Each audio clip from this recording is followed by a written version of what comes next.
没了内力，还真有些不适应。你武功尽废，还真以为是我们的对手？看来你知道的事情不少，但有一件事情你肯定不知道。我曾学过战场上的搏杀之术。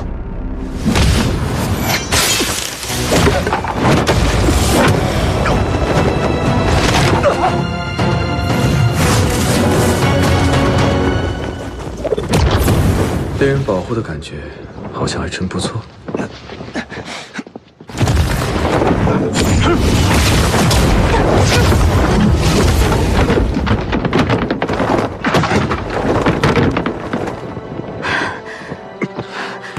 没事吧？还撑得住。他是谁？他怎么会蓝银碧月？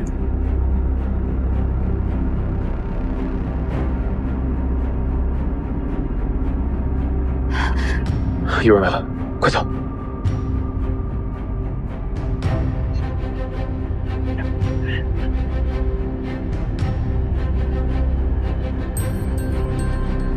把尸体带走，好好调查。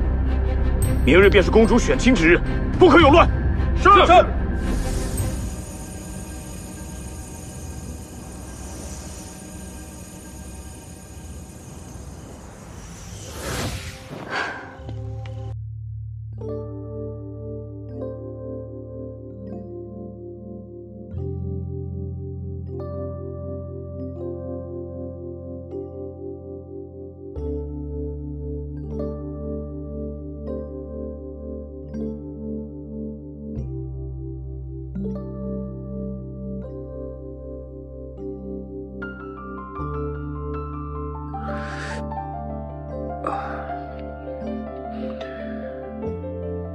感觉好些了吗？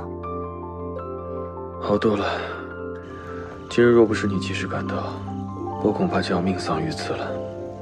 多谢。那些像是断魂门的人，怎么还会有断魂门的余孽未除？我也不清楚。与你最后对决的那个人，体内的内力像是蓝银碧月，但他不会运转内力，也不像是自己修炼所得。有点像是窃取所获的。窃取？你说这会不会跟雍州那个神秘人有关？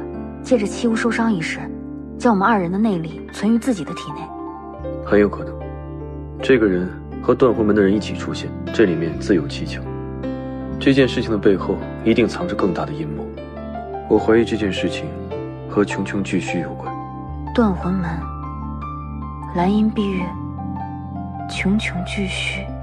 我猜测，断魂门背后就是茕茕巨虚，他们屠戮江湖，暗中搅乱局势，目的恐怕就是要推翻大东统治。只怕之后会更加的生灵涂炭。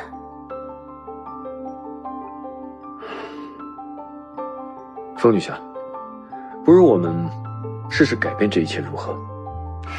正合我意。哦，对了，这是华春然明日选亲的选题，第一笔就是5笔。他可能不知道你现在的情况，我估计你第一关就会有问题。倒不是很难。你这只黑狐狸又有什么鬼主意了？有你在，我怕什么？2顿，亲自下厨。成交。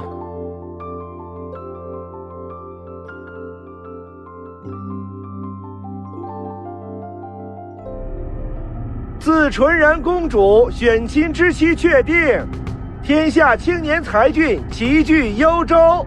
本次会试由纯然公主亲自考验。殿下，风公子为何迟迟不来啊？再等等，我相信他一定会来的。曾有亮，天通烧会少主詹叶成，请。商州名家少主明月山，这天下英豪都不简单吧？是啊，这商州名家不仅富可敌国，还是武林高手。冀州世子黄巢，天下第一公子玉无缘。能让玉无缘做陪衬的，天下也就只有黄巢一人了。请。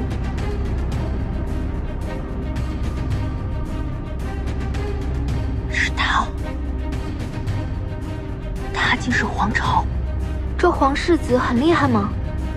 是很厉害，但非我良婿。雍州永平侯风来兮，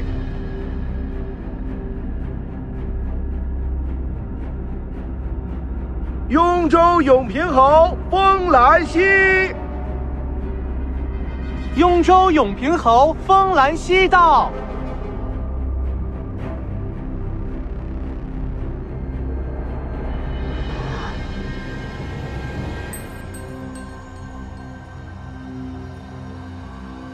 请。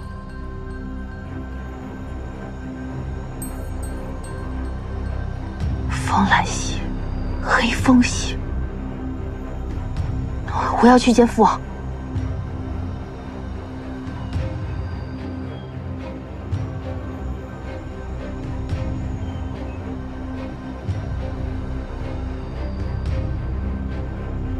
见过各位英雄高士，纯然这厢有礼了。见过公主。各位不必多礼。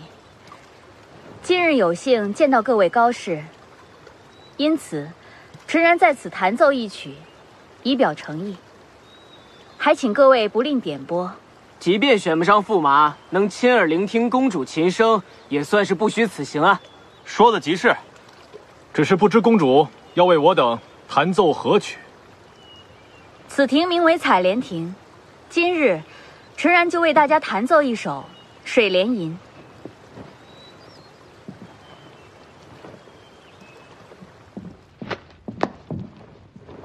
儿臣拜见父王，父王千岁千岁千千岁。纯儿，快起来起来！你不是应该在金华宫吗？怎么跑到父王这儿来了呀？纯儿让白风夕假扮自己留在金华宫内。胡闹！这相亲的事怎么能让他人替代呀？纯然，你不是看上那个黑风夕了吧？所以你才让白风夕来帮你。以前是，可是如今，女儿要改变主意。什么？因为纯儿发现饮泉水榭黑风夕正是雍州永平侯风兰溪。你说什么？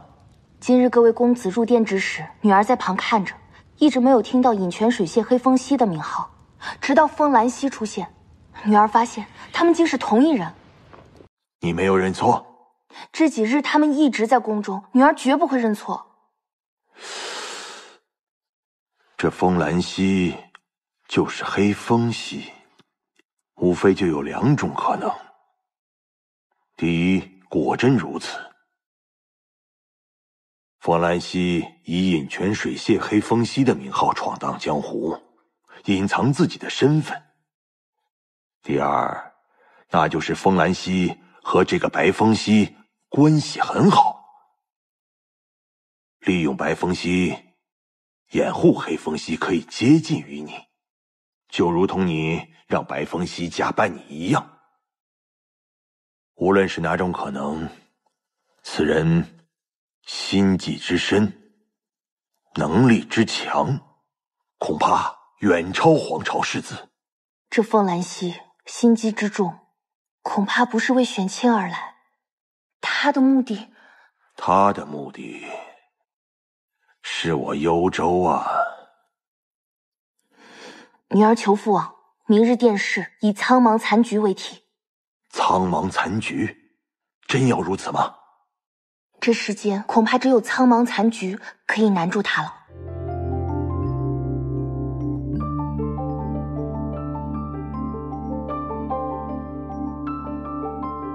这琴声却似有风华绝代之意啊。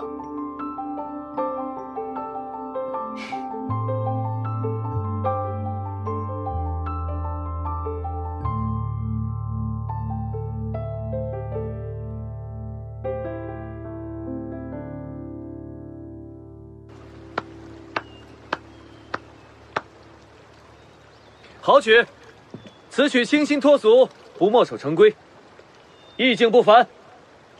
公主，好高超的琴技啊！各位过奖了，纯然陋技，有辱各位倾听了。公主乃我大东第一美人，我等久慕，甚想一睹公主芳容，却不知是否有此幸。是啊，请公主让我等一睹芳容。驸马只有一位，若我等落选能见公主一面，那也便是极值。待到纯然选完驸马之后，定会与各位相见的。那就请公主快快出题。纯然自小立志，嫁的夫君必是天下第一英雄，若不然，宁愿孤老终生。纯然未来夫婿必当是文武双全、才貌过人之人，因此选亲之事将分为2笔，此地5笔之地，便是第1笔，请各位从对面飞跃至采莲台上，途中可采花渡湖，但是不可以借助任何的物具，落水者失去资格。风兰溪内力全无，又要怎么过关呢？当年太阴、天机2位老人在我幽州境内苍茫山对弈，父王在其离开之后，于山巅之中发现了此残局。当年传闻此残局可以推演天下纷争，就连太阴和天机2位老者都无法破解。若是这风兰溪真能解开此残局呢？若是他真能破解此残局，便是将来共主天下之人。女儿愿意嫁他。纯儿，父王答应你。从水榭至采莲台，至少有7丈远的距离。若是寻常的江湖高手，能将轻功练至1跃3、4丈；若是上乘之境，能跃至5、6丈远。可跃至7丈远的人屈指可数。若是无人能做到，那我等皆要怀疑公主不过是要戏弄我等。明少主心思细腻，不过纯然可以告诉大家，倒是真的有人可以做到。纯然在宫里识得一位好友，她虽是女子，但也可以从对面飞跃至采莲台上，不借助任何的外力。是谁？白风息。既然风息女侠可以做到，那明某斗胆一试。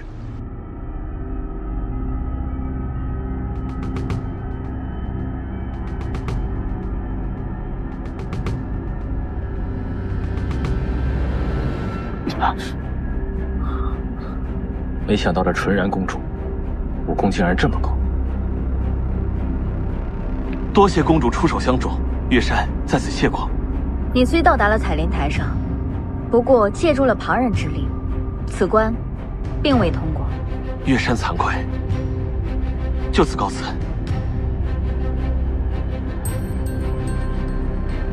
雍州风兰溪，前来一试。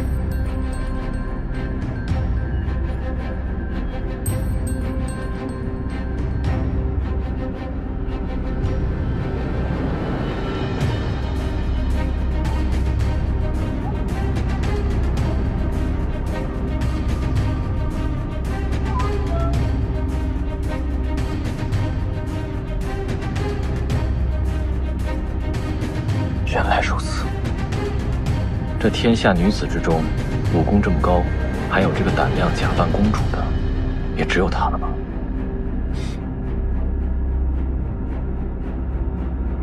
恭喜兰溪殿下。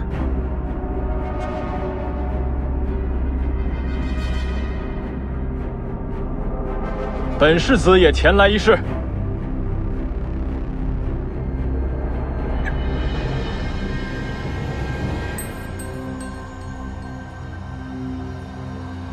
皇世子果然不凡。本世子想要见公主一面，明日文笔，再见也不迟。你就不怕被人识破吗？能够到此处的人屈指可数，就算是进到帷帐里，我也不会让他们看到我的样子的。不愧是你。我有一个问题，倘若他日我君临天下，你可愿嫁我为后？不愿意。这天下女子能够这样拒绝我的，也就只有你一人了。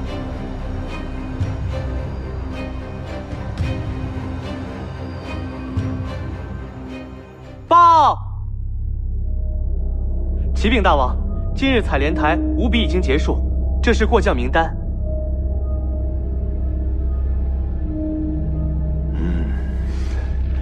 你下去吧。是。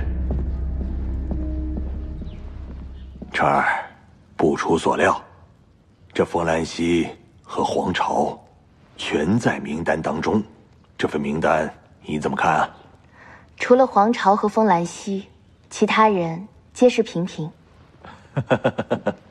既然如此，那你选亲的人选似乎没得挑喽。父王，明日的苍茫残局还不一定呢。纯然，你真的以为风兰溪能解开此残局？纯儿不知，但如果是他，或许有可能。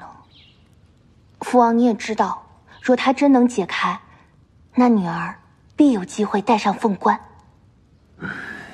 纯然，父王不是没有想过，只是我觉得这个人的所作所为啊，就算是父王也很难猜测。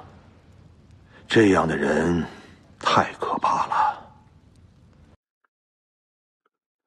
六州逐鹿，其他几州莫不是向地京扩张，其疆土国力早已是今非昔比。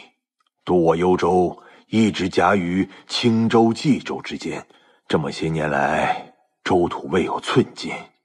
长此以往，我幽州早晚将被冀青二州所吞并。就算是风兰溪真的能解开苍茫残局，我幽州也是落于被人吞并之命运啊。那父王的意思是？父王最了解你，也知道你真心喜欢那个风兰溪。但是论才貌呀，冀州黄巢不输风兰溪啊。两州结亲，两州必将结盟。黄巢世子前来求亲之时，曾允诺助我攻打青州。我若得征天骑相助，那青州风行涛哪是我的对手？青州必为我囊中之物啊！所以呀，所以父王是想让纯儿选黄巢世子为驸马，是吗？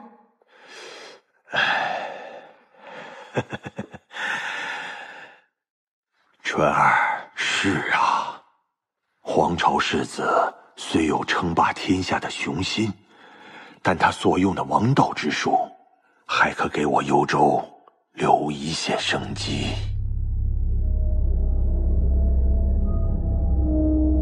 儿臣遵命。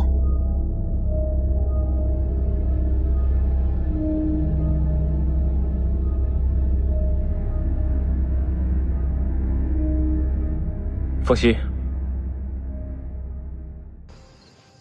今日莲花台上的问题，我想再问一遍。不必了。我是认真的。既然黄巢你是认真的，那我也认真的问你一个问题：若我嫁你为妻，你此生只能娶我一个人，你可愿意？你不说我也知道，就在这宫里就有一个你想方设法都想得到的人，对吧？你知道我为什么要娶她，但你才是我心里最重要的那个。黄巢，我与你不同。你爱或不爱都可以娶很多人，但是我不一样，我此生想找一个只爱我的人，并且我也只爱他一个人。我若他日为皇帝，你必然是皇后。我黄巢对天发誓，今日若得你相许，你便是我此生唯一的妻子。可惜我对皇后之位不感兴趣。诚如你所言，眼前确实是有一个我必须要得到的纯然公主，但那是我要得到天下的必经之路。自我们相识以来，我认为的皇朝是一个抚养天地的英雄，但不过你要知道，英雄是不屑于利用女人的，一半真心，一半谋略。或许你马上会在另一个女人身上受挫呢。做人呢，不要太自信。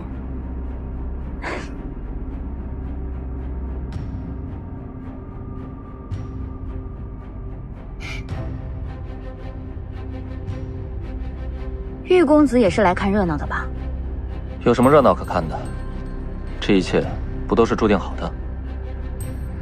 你就不想知道风兰溪和皇朝最后到底是谁迎娶了华春然吗？风姑娘陪兰溪殿下来此地，她还敢迎娶别人？那你就这么笃定，最后一定是皇朝赢？你要知道，对于这幽州而言，这皇朝并非是贤婿。更何况，若是这样的话，华春然自然也不会找我帮忙。只要兰溪殿下无心选亲，那赢的必定是皇朝。至于华纯然愿不愿意，已经不重要了。而且冀州实力雄厚，与幽州比邻，两州联姻肯定也是想强强联合。那玉公子来此是为何？我是来看天下格局的。选亲过后，6州纷争必会拉开序幕。而幽王以女为子，这正是大棋中的第一步。无缘也想看看，这第2步棋是如何下的。若真起干戈，我只希望多忽悠一些百姓，尽可能避免伤亡。风姑娘心怀天下，在下佩服。只是这6州格局，风姑娘如何看待啊？我本就是个江湖女子，又怎能看得懂？可无缘问的是青州公主西云殿下。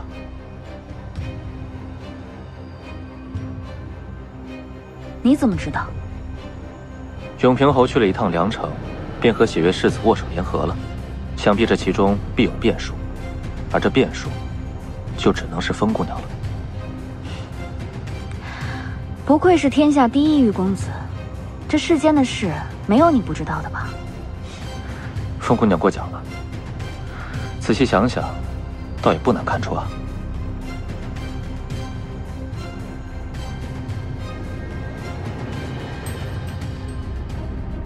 现在成功通过了武士，但之后可就要靠你自己了。明日殿试，考验我们5人的，可能是苍茫残局。苍茫残局，是太阴老人和天机老人下的那盘棋。正是。这世间唯有这个题目，可能会难倒我。你还是那么自傲。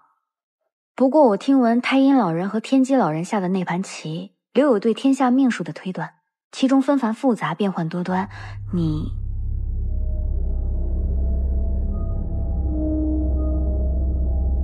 这是你计划中的一部分。我如今武功尽失，水系的力量也不如从前。若想争这天下，恐怕要另想办法。也许2位前辈在这棋局之中有什么方法，可以让这天下不至于生灵涂炭，百姓可以安居乐业。若真能参透这天下浩劫，也可以由我来解开。你这个人啊，就是想的太多了。敌人才想出1步，你已经想到1000万种法子来应对。但是我告诉你啊，人还是要有些拙气比较好。不过依你这样的性子，也许还真的可以参悟残局吧。明日之后，幽州决定，你也可以放松一些了。那之后呢？回雍京吗？我会先跟你一起回天守门。好，那到时候回了天守门，我定会陪你好好逛逛。那可说好了，我倒要看看，到底是什么样的一方水土，可以培养出你这样的人。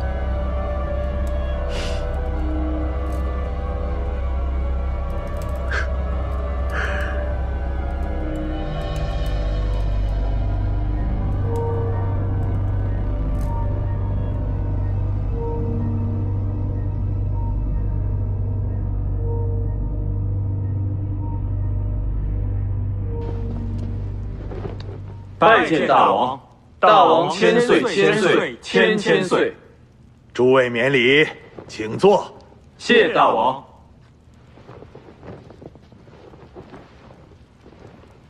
孤观诸位公子皆是人中龙凤，无论是谁成为我幽州之婿，都将是我幽州大幸啊！大王，不知今日这文士一笔，大王准备如何考我们呢？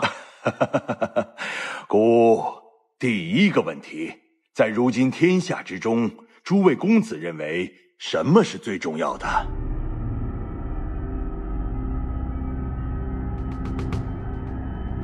大王，我认为最重要的是力量，有了力量，才能存活下去。不愧为北周世子啊！听闻北周善战，世子身上果然有着北周的风采啊！请坐。谢大王。大王，曾某认为，当今天下最重要的应是雄心，强者要坚定自己的雄心，才能无往不胜。曾公子出身万箭山庄，天下之论也有如此高见，孤甚是佩服。请坐。谢大王。那山公子又如何呢？大王，邺城以为，当今天下实力和雄心同等重要。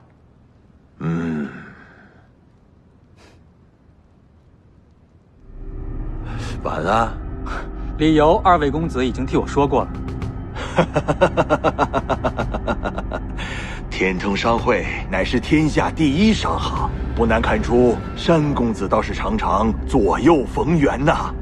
大王，在下自知才疏学浅，难以夺魁，今日便弃权了。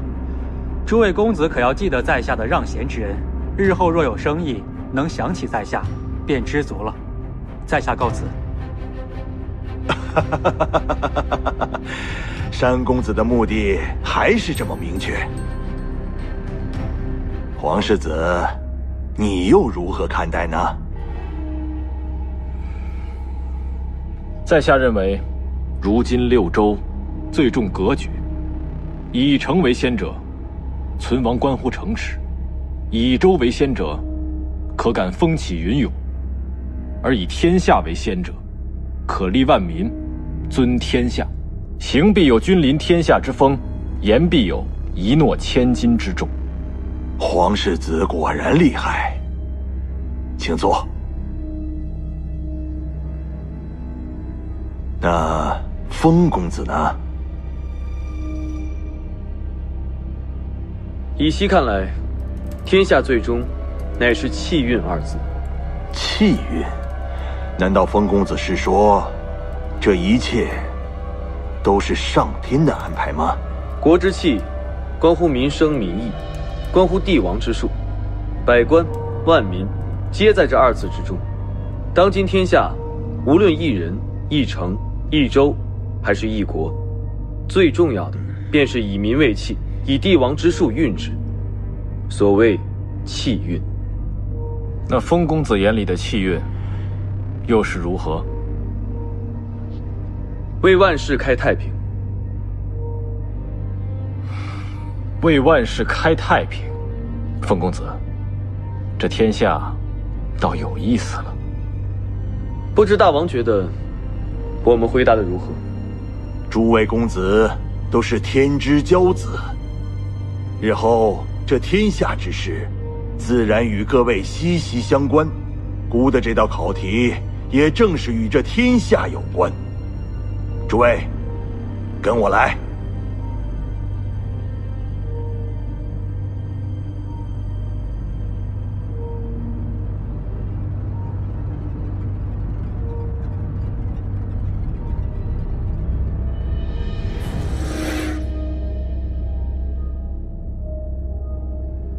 这是苍茫棋局。正是，10年之前，太阴天机二位老者在我幽州境内的苍茫山上留下了这个残局。传闻这个棋局当中蕴藏着二位老者对天下之事的推断。孤今日便拿这个棋局来考教4位公子，最终胜者便是我幽州的乘龙快婿。家父曾去过巫山，寻找太阴老人的传承，可连太阴老人的面都没见到。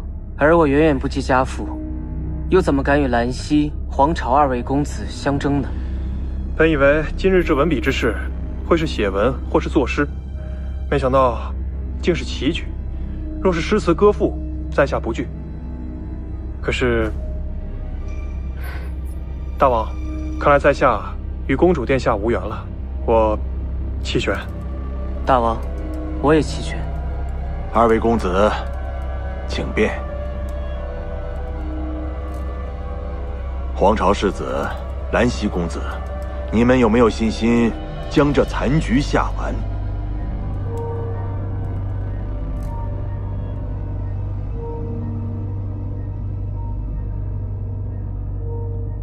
风公子，可愿与本世子对弈一局？愿意奉陪。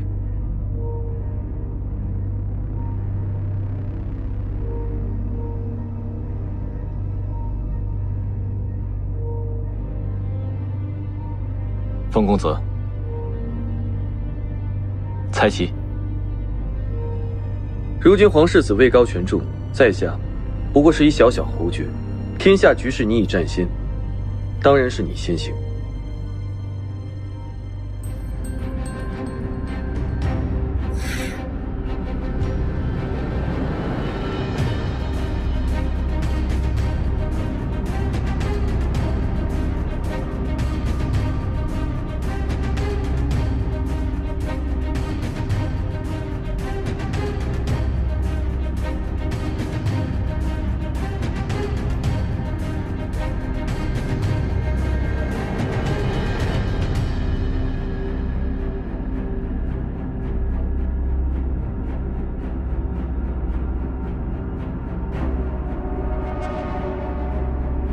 芷然，你看这黄巢公子和兰溪公子，他们为何迟迟不动？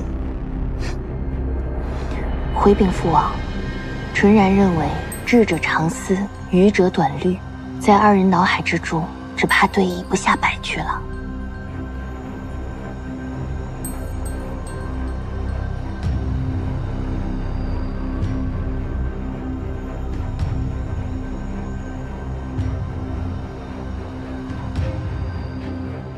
风公子，那本世子先行一步了。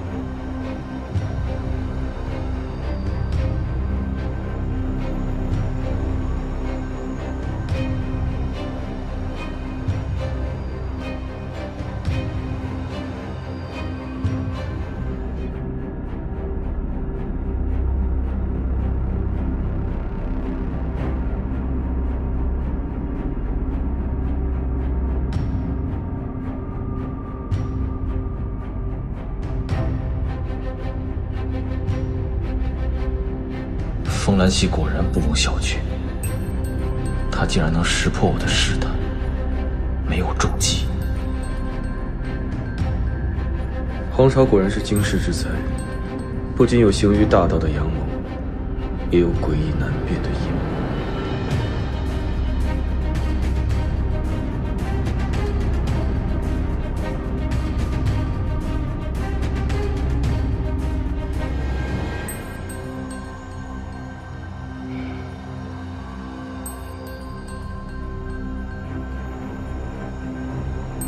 风公子，此前白子皆是试探，真正的战局从现在开始。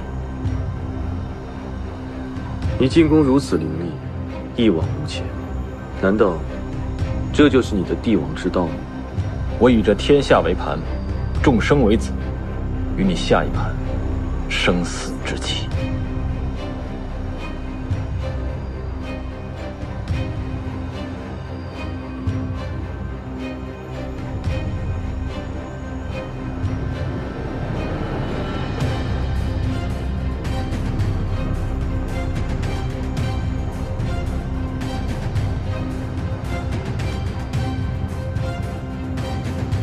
风公子，你只知防守，又如何能赢我？夺天下靠的是争，而非守，是吗？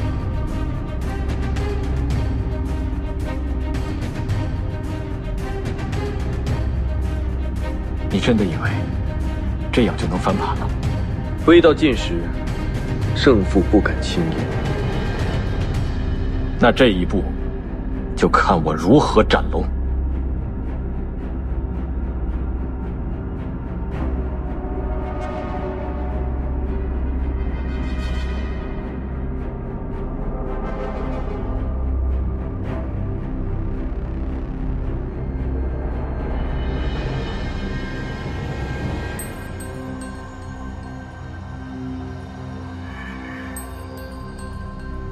黄世子，防守是为了更好的进攻，我处处防守，为的是稳住大局。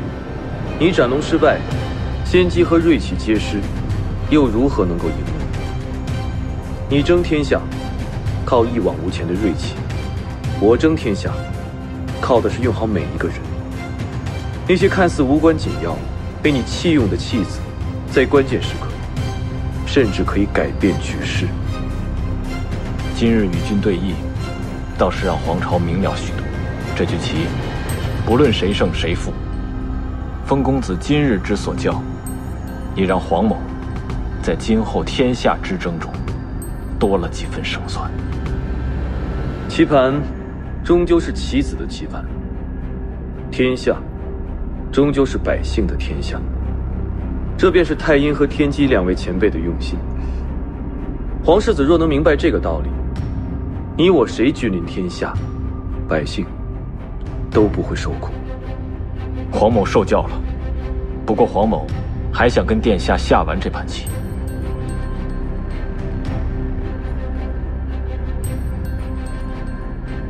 请。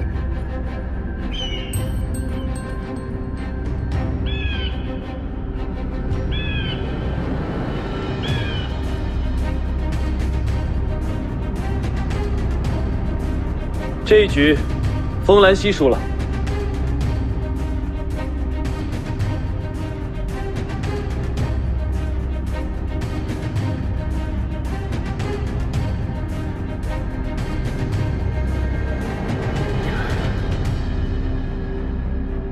既然如此，今日胜者便是黄巢世子。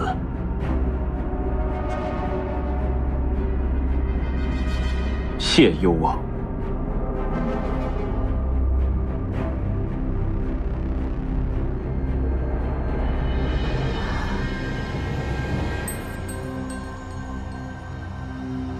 那如此说来，天霜门众人都好好的待在天牢里了。据微臣暗中观察，他们目前好像并无越狱之心。对待那些想劫狱的黑衣人，还是要查清楚。不过看来兰溪还是知道轻重的。下面就看他在幽州如何选择了。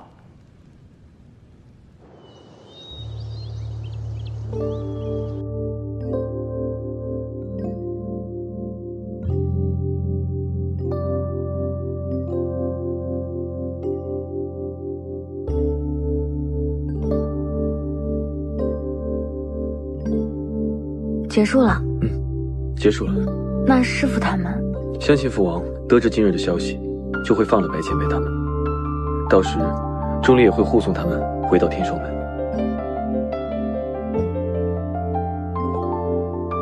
谢谢你。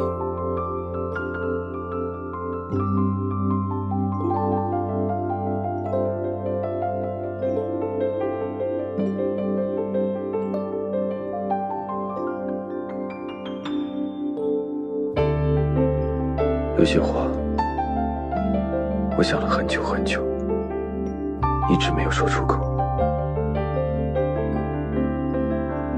今日，我不想再错过这个机会了。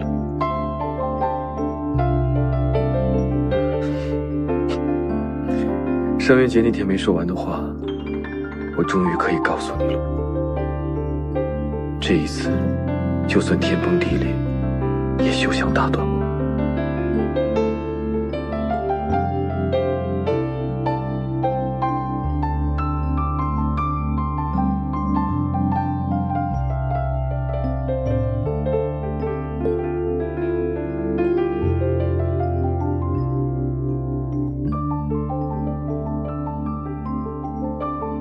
愿得一人心，白首不相离。这是我一直想对你说的，也早该对你说的。世人常说海枯石烂，地老天荒，你我都知道这是骗人的誓言。对我而言，我只想一直牵着你的手，直到生命的尽头。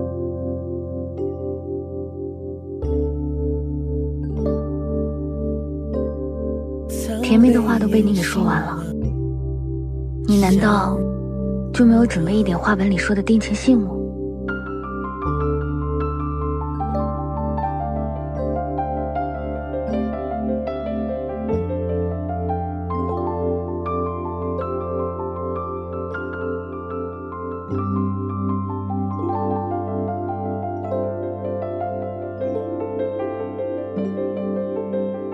谁说我只是说了？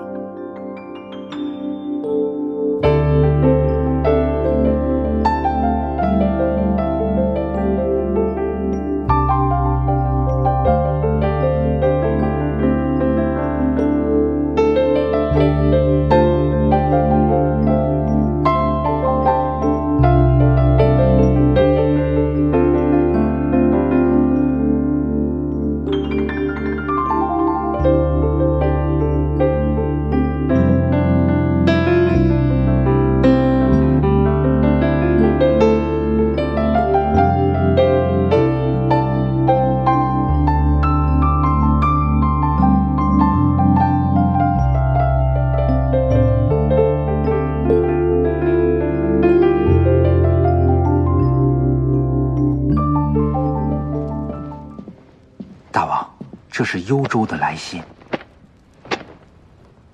信中说，幽州的纯然公主选中了冀州的黄巢世子，不日将举行成婚仪式。兰溪肯放弃娶幽州公主的机会，看来他所说组建饮泉水榭是为了保护自己，这有几分可信度。你说呢？老奴以为二殿下自然是更加看重父子之情。有道理。你传旨张仲阁，天双门那些人都放了，没必要再关着了。遵旨。这是殿下派人送来的书信，叮嘱一定要教育两位大人。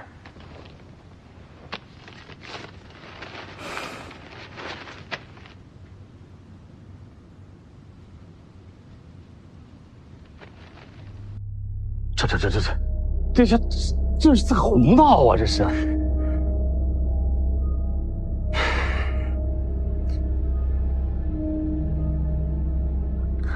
殿下他真的打算就此离开了吗？殿下说，任都督年事已高，又是他身边的重臣，当下局面只能请任都督解驾归天。殿下对此事也是十分的愧疚，还望任都督能够原谅殿下。殿下还特意嘱托我，让我告诉任都督，梁城是个好去处。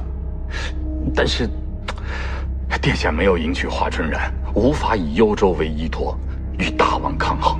回到朝中势力定不如以往。大殿下已经退出了世子之争，但是殿下和三殿下的争夺才刚开始啊！殿下这一次是想彻底放手了吧？此去幽州，一是被迫而为，二是想彻底离开了吧？殿下说，凤家在雍州根深蒂固，至此之后，凤家家主无需担心，大王定不会为难凤家。凤家也可以趁此机会投靠大王。至于这投诚之礼，殿下已经为凤家家主准备好了。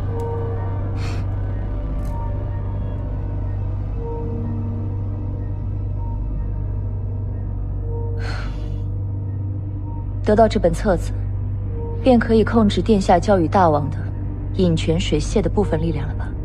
正是。殿下说，凤大人乃是巾帼英雄，饮泉水榭过于庞大，大王收归己用，必然无人能够控制。而且大王也不放心这样的组织放到别人的手里。大王无非就两个选择，一个是袁路袁公公，另一个便就是凤大人。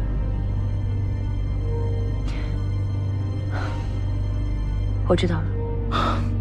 两位大人，明日过后，我们便是有缘江湖再见了。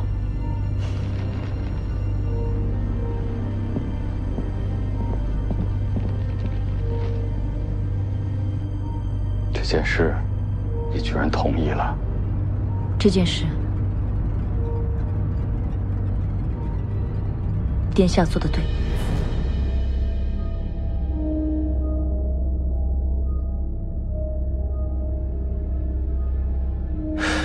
无缘，你要走吗？按照幽王的规矩，我可是要在幽州成婚的。有要事处理，待世子成婚之后，无缘定会再回来。还有，若世子想借幽州讨伐青州的话，最好还是再等等。等什么？等一个契机，但不会太久。那我便拭目以待了。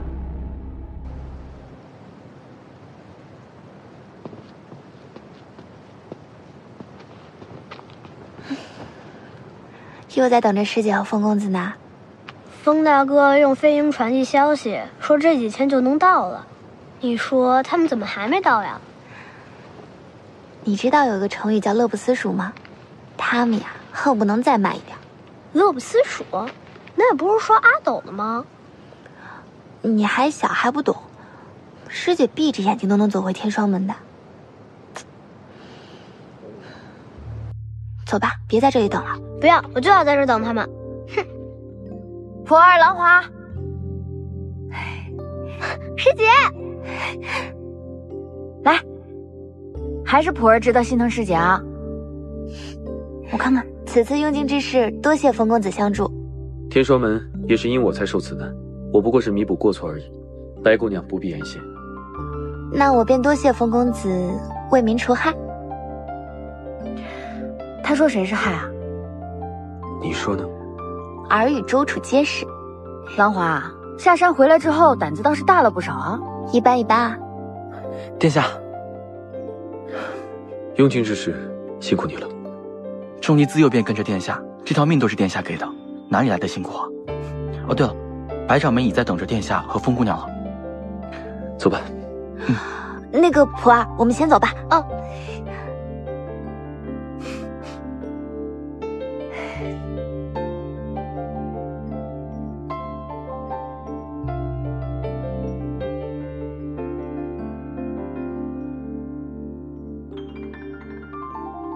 没想到雍王此次真的能够信守承诺，放我们回来。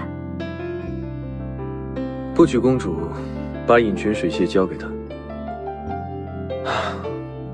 我便没有了他想要的东西。对于他来说，我便是安全的。何况，他也并不想得罪江湖人士。我给他足够的面子，他也不吝于顺水推舟了。这是怎么了？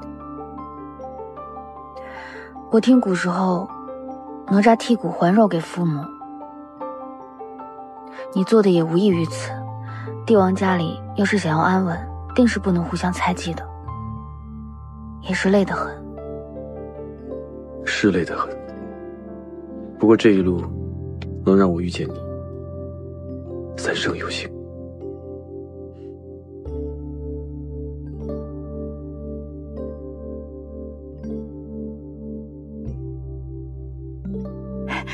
师父，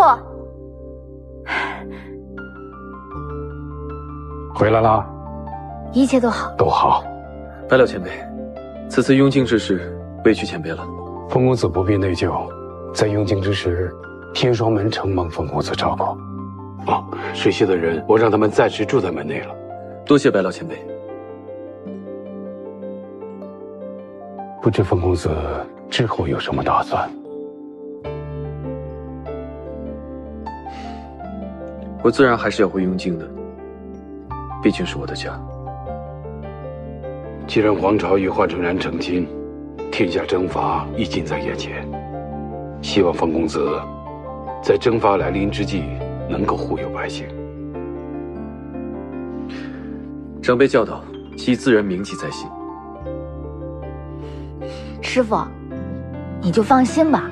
他若是有一天为了争夺天下不顾黎民百姓，我第一个收拾他。哎呀，你呀，我最开心的一件事儿，就是能够看到你们俩修成正果。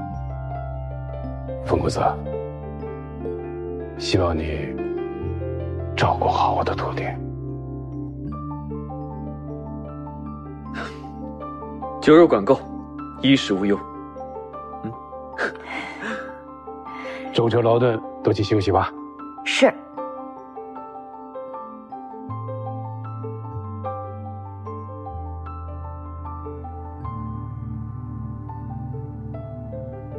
大王果真放心让他离开了？哼，姑这个逆子，虽然让姑头疼不已，倒也做事坦荡。现在他把一切都交出来了，又身体病弱，说是要到江湖去游历，姑就答应他了。听说今日凤七武进宫见了大王啊，他带来了饮泉水榭的名册，这也是兰溪给他留的后手。饮泉水榭实力极强，姑手下没有能管控得了的，他便趁此机会来与姑谈，目的是想保全他凤家。看起来风兰溪这个人还是重情重义的。大王毕竟是他的父王，想来他就算离开雍州，还是顾念旧情。你不必试探姑，姑早说了，死罪可免，活罪难逃。他做的那些事情，姑至今没有完全原谅他。唉，姑全当没有这个儿子了。这雍州，他回不来了。臣妾从未有此意。姑知道你心里在想什么。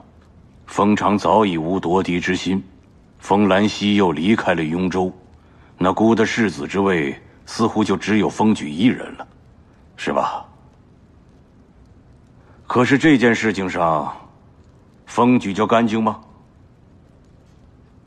告状的是他，找人劫狱的也是他，你以为姑都不知道？举儿一心只想讨得大王的信任，做事都是为了雍州，并无一心，请大王明鉴。哼，这些小伎俩，姑心里很清楚。不过你说的也对，他做此番事情，也是为了姑和雍州。臣妾回去，一定会好好教导举儿，让他多加注意，不让大王费心。起来吧。他如果想做世子，就必须做出些成绩来。南方多叛匪，如果他能成功剿匪，那这世子之位，他便有资格做了。大王，南蛮匪患凶悍，举儿他不经历风雨，怎么能成国家栋梁啊？别看兰溪走了，他可是凭一己之力组建的饮泉水榭，难道姑就这么一个有作为的儿子？但是再有1个月，就是您的寿诞了。好，那姑就给他1个月，如何？多谢大王。大王今日不留在凤仪宫吗？冀州皇朝要娶幽州公主，他们婚后天下格局将大变，姑得回去考虑应对之策呀。更何况，你不是已经得到想要的结果了吗？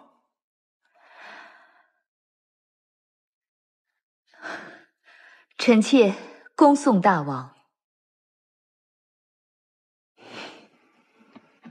没想到老夫的退隐，玉公子也会前来。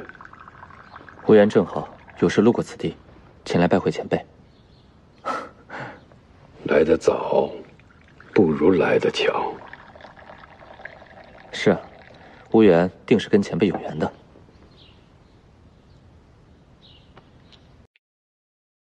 玉公子，老夫多日之前偶得一物，不知玉公子可知道他的来历？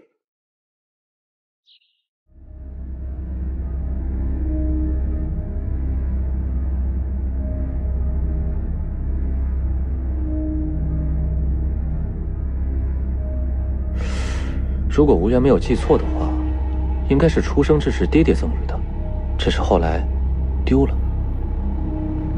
丢了？这么贵重的东西，怎么会丢了呢？这一切呀，还得从10年之前琼林院的一场大火开始说起。当时有一个盗贼进入了琼林院，弄倒了烛台，把整个琼林院都烧成了灰烬。那个时候无缘没有现在的功力，让这个窃贼逃之夭夭了。这块玉佩就是那个时候丢的。只是无缘不知，这玉佩为何会出现在前辈手中呢？这玉佩，老夫也是偶然得知。当时雍正王宫发现了一个老玉匠，说是曾经为玉家雕刻过这个玉佩。他一看便认了出来，只是这个玉佩牵扯到老夫一个朋友的死，所以老夫才来询问玉公子。不知玉公子可知道护令者？护令者？玉家史书却有记载，难道前辈是？老夫就是当中一员。之前假玄机令出现，老夫和几个护令者在寻找制造假玄机令的人，在调查过程当中发现了这个玉佩。想来这幕后之人和那日入琼林院的人也有勾连。前辈放心，无缘定会查清此事，若有消息，也会前来跟前辈互通有无的。那就有劳玉公子了。只是这玉佩，前辈留着便是。就看你能留几日了。你既然知道这么多事情，就怪不得我了。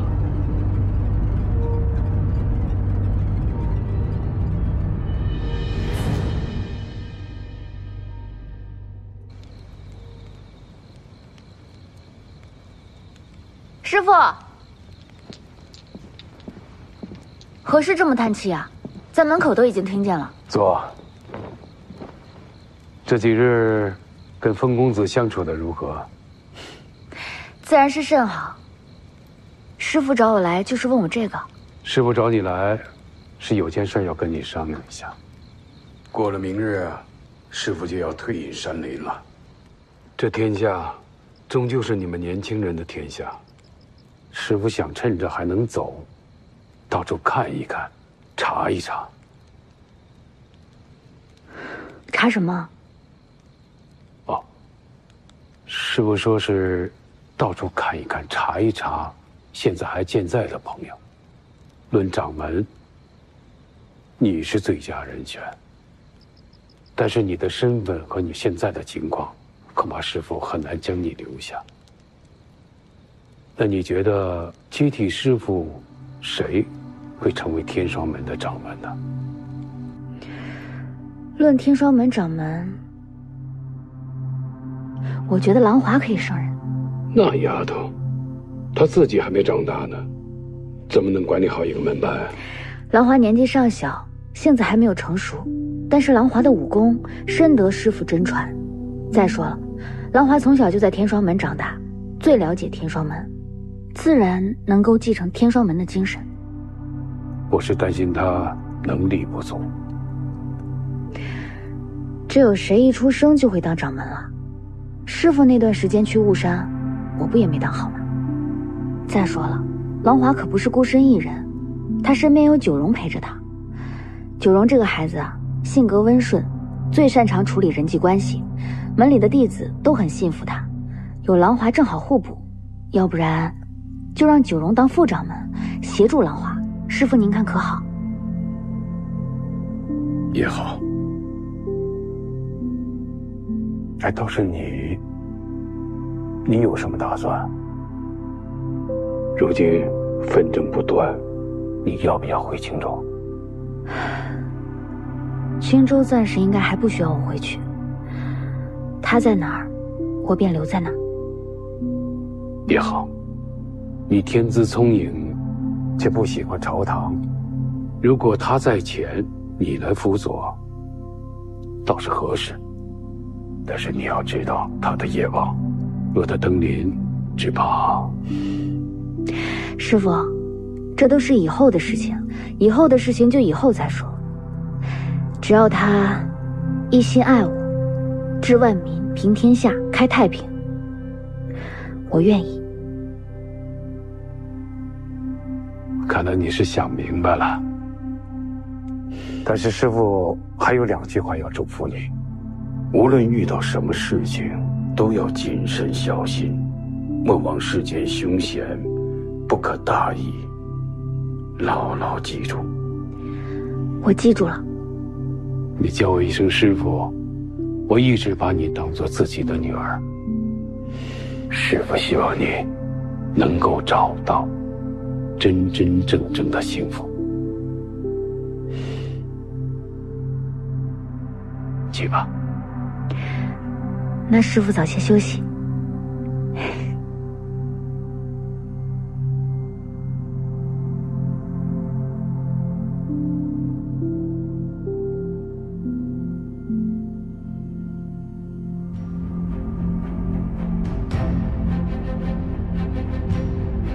都什么时辰了，蓝老前辈怎么还不到？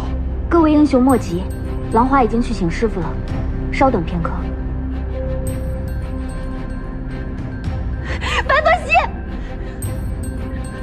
师妹，我爹死了，师妹你害死的。师父，我爹对你恩重如山，你怎么忍心这样害他？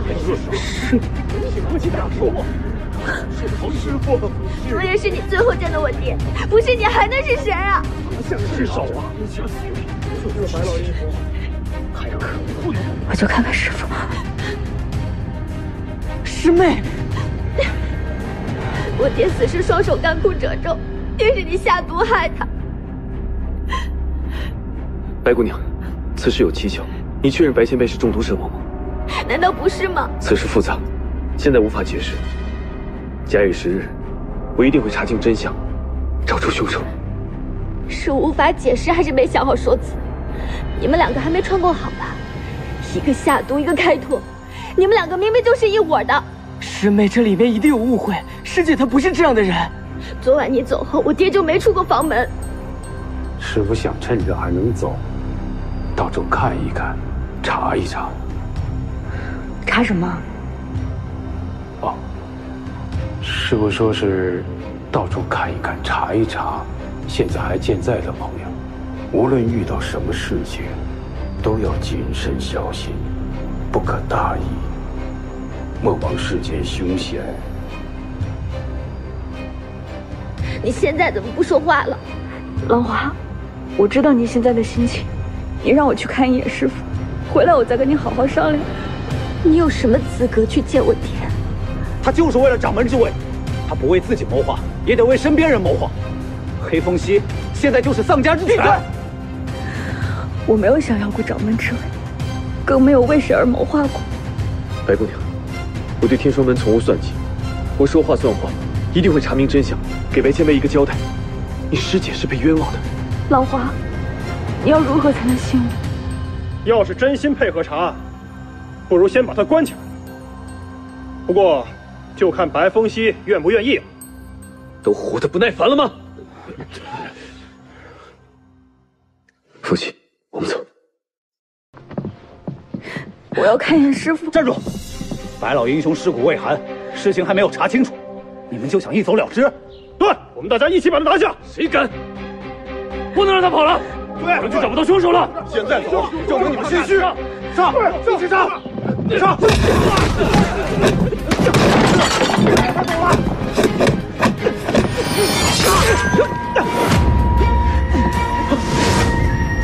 师姐，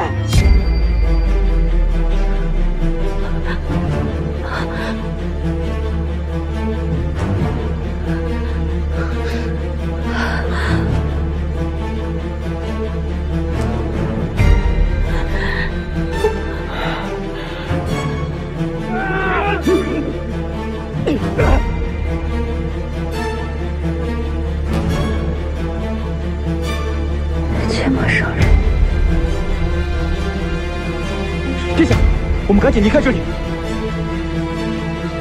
应玄水泄在此，诛让他！